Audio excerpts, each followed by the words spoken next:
आपेक्षिक आर्द्रता।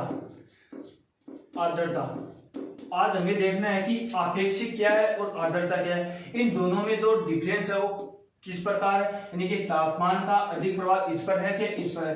यानी कि हमें इसी बात का पता होना चाहिए कि दोनों में तापमान है वो दोनों में समान है। कि आर्द्रता किसे कहते हैं, जो वायुमंडल में जल वाष्प की मात्रा को आर्द्रता कहते हैं। यानी कि जो हमारा वायुमंडल है उसी में जो जल वाष्प है उसी को क्या कहते हैं, आर्द्रता कहते हैं। अब जो आर्द्रता है उसे मापने का जो यंत्र है उसे क्या कहते हैं, हाइग्रोमीटर किसको कहते हैं, आर्द्रता मापने वाला यंत्र है। यानी कि आर्द्रगामी यंत्र को ही क्या कहते हैं, हाइग्रोमीटर कहते हैं। अब जो जलवाष्प क्या है, यानी कि जैसे हम देखते हैं कि एक भाप होती है कि जैसे ही हम सब्जी पकाते हैं उस सब्जी के अंदर जैसे ही हम कुकर के अंदर उसे ढक देते हैं और उसी में जो तापमान का अधिक दबाव होता है उसी को क्या कहते हैं, जलवाष्प कहते हैं। अब ये जलवाष्प, आर्द्रता, आपेक्षिक, इन तीनों में डिफरेंस क्या है। अब आप लोगों को यह पता होना चाहिए आर्द्रता कहाँ कब हो, कहाँ कितनी ज्यादा होगी और कहाँ कम होगी। अब जो तापमान जहां अधिक होगा वहीं आर्द्रता अधिक होगी। जैसे ग्रीष्म ऋतु आएगी तो तापमान का प्रभाव, प्रेशर यानी ऊपर से टेम्परेचर होगा वो अधिक दाब पड़ेगा तो आर्द्रता भी बढ़ने लगेगी। जैसे ही शीत ऋतु आएगी तो तापमान का प्रभाव कम चला जाएगा, यानी कि 0 डिग्री चला जाएगा तो आर्द्रता का प्रभाव कम हो जाएगा। ये क्या था कि आर्द्रता। जैसे हम कहते हैं कि भारत के जो तटीय राज्य हैं, यानी कि जो केरल है, तमिलनाडु है, कर्नाटक है, गुजरात है, महाराष्ट्र है, आंध्र प्रदेश है, इन राज्यों में जो समुद्र के आसपास स्थित हैं इनमें आर्द्रता बहुत ज्यादा होती है। और जैसे हमारा राजस्थान है जो मरुस्थलीय क्षेत्र है इनमें आर्द्रता बहुत कम होती है। यहाँ पर तापमान अधिक होता है लेकिन समुद्र नहीं है तो इसके कारण यहाँ पर टेम्परेचर तो अधिक है लेकिन आर्द्रता कम है।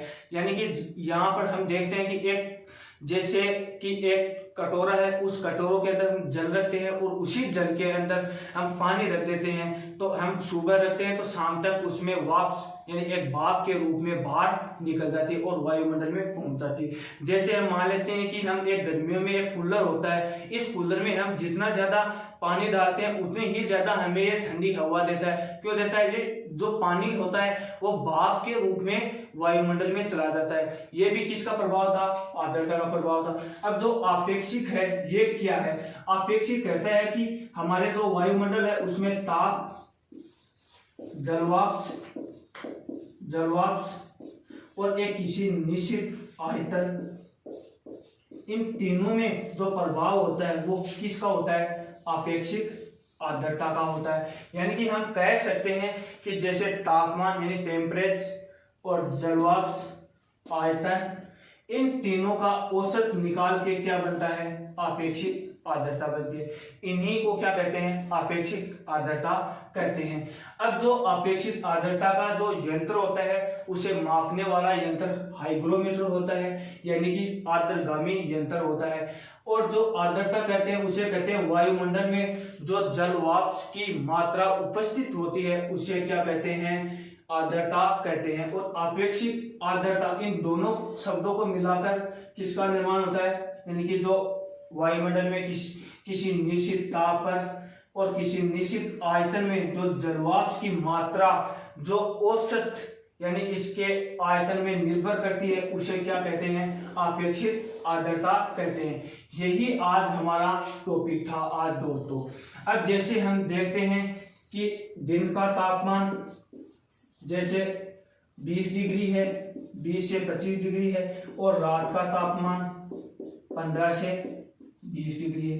अब ये 20 और 25 और 15 और 20 में अंतर क्या है देख लीजिए। यानी कि जैसे दिन में तापमान अधिक होगा वैसे ही क्या होगा, जलवाष्प की मात्रा बढ़ने लगेगी। और जैसे ही रात को तापमान कम होगा तो आर्द्रता घटने लगेगी। जैसे हम कह सकते हैं कि जैसे तापमान बढ़ेगा उसी प्रकार आर्द्रता बढ़ती है और जैसे तापमान घटता है उसी प्रकार आर्द्रता घटती है। यही आज हमारा टॉपिक था दोस्तों।